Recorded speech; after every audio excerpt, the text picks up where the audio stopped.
What's up, fish tank people? Dustin's Fish Tanks bringing it to you on a Sunday, baby. How's everybody doing? I hope you're doing well. It's called Dustin's Fish Tanks. I haven't shown a fish tank in quite a while, so thank you all for sticking around. Had an absolute riot fishing down in Hilton Head. But guess what? We do have some fish in this place. We've got not one, not two, but 3 different types of fish to show you today. One's actually a shrimp. We wanted to get some live creatures in this place. I'm gonna talk about why I got them, what I got, and where most of them are going.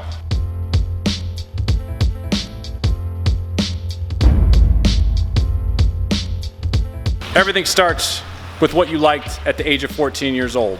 If you were to tell 14-year-old Dustin at the age of 40 you'll be buying loaches by the 100, I would have been like, oh my God, sign me up. Bought 100 golden dojo loaches today. I'm gonna give you some bad advice on buying loaches. Let me tell you, when you see 100 of one fish that you loved as a child in a bag, it's special. What I'm about to give you is bad advice, okay? But it's fun, okay? This is bad advice. I have purchased both shrimp and both loaches to potentially take care of a problem we have in the greenhouse. Say it with me, friends. I will not get an algae eater when I have an algae problem. An algae eater is not gonna fix the problem. Don't go pinning your algae problems on an algae eater, all right? You're the one that left your lights on too long. You're the one that overfed your fish, all right? Don't expect for some fish to come in here and fix the problem, all right? That being said, I bought 100 golden dojo loaches the other day. I purchased those loaches so they could go and swim around in the basins. The number one reason I purchased those loaches is because they make me happy. And guess what? They make all my employees happy too. It's just a camera. Look out, she's on camera, everybody. First time ever. Sarah, do loaches make you happy? Hell yeah, they make me What happy. happened to you yesterday when you saw the loaches when you were cleaning? What were the loaches doing for you? They were sleeping in the little tiny cups of the trays that we put the plants, and it was just like a little loach motel, and it was just so freaking cute. How many of them were there? Did you see like 6 or 5 of them? I think there was in probably the about 5 of them. They each swam into their own little hole. I didn't say anything because I was just stressed or whatever, and then you brought it up to me and you were like, dude, have you seen the loaches? Do loaches make you happy? They make me so happy. Ryan, do loaches make you happy? Nothing makes me happy. Okay. Hey, Cameron, Drinks and Faces, do loaches make you happy? Loaches make me happy. Whitney, you never smile and are never on camera. Do loaches make you happy? Oh yeah. Hey, Andrew, do loaches make you happy? Oh, loaches make me so happy. Loaches make everybody happy. What are the loaches going to do for me?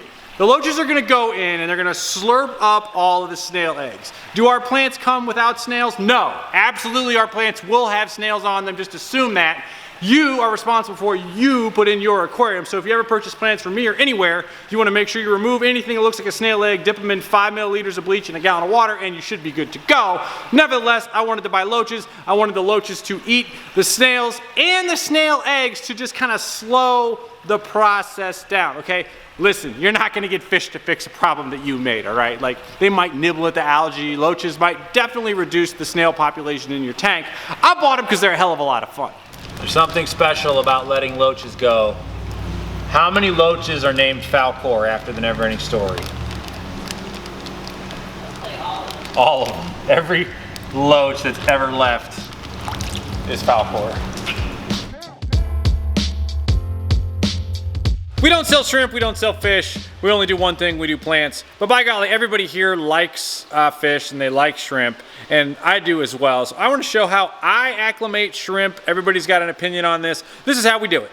Okay, this is the Jetto setup here that is completely in the way, but we got them in from a drop shipper.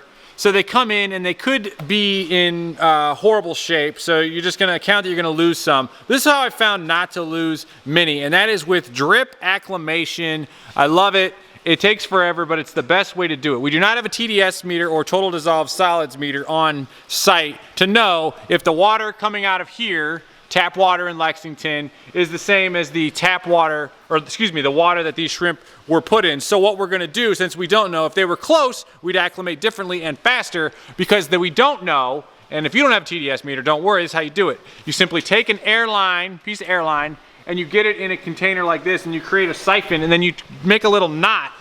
And we make a knot right there, and we're slowly dripping this in here. Now it takes forever and it sucks, but what happens is slowly, the shrimp don't care if they're acclimated slowly. If you rush it, and I've done it, At a trade show one time, I tried to rush acclimation shrimp, killed them all. So drip, acclimation, drip, drip, drip. Let me know how you drip. Also, pro tip, in my humble opinion, there's one giving us a little cameo there.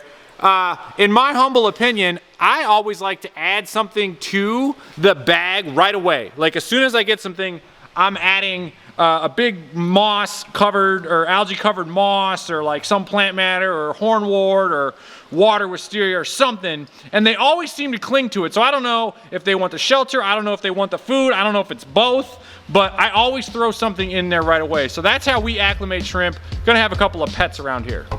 Now they're hiding, and they're not easy to catch, but I want to show you guys, last but certainly not least, some, not all, of the koi we have in here.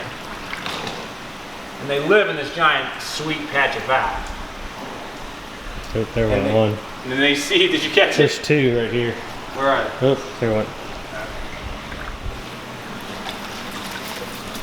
There's one. This, my friends, is one of 12 kohaku that I bought when I got, that video is coming up, so make sure you hit the subscribe button to see how Dustin got back on the koi. But this is a kohaku from the Sakai Fish Farm, not exactly sure, but it is definitely born in Japan, raised in Kentucky. And my goal is to set up an entire koi setup in here for them, but I'm sorry, that's a beautiful fish, just one of them that we've got rolling in here. I can't believe I caught him.